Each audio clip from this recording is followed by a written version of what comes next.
Welcome to Plant a Garden TV. How you beautiful people doing?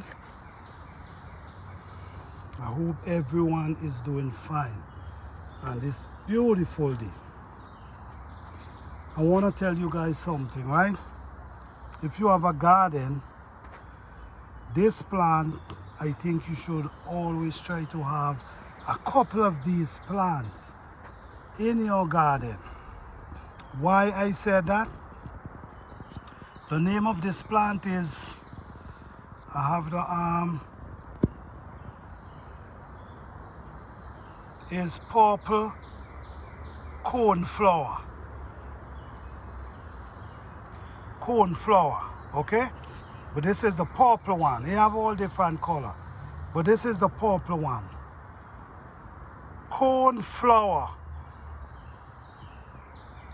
It's good to have in your garden. Yes, the reason why I'm saying that because it attracts a lot of bees. And bees help pollinate your plants.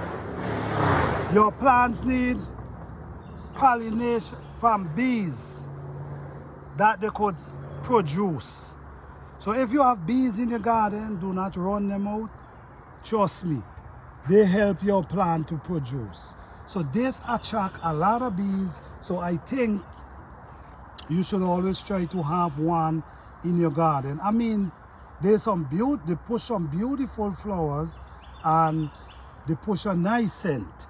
I have a nice big one here. You can have a next one coming up right there. And I also have one here.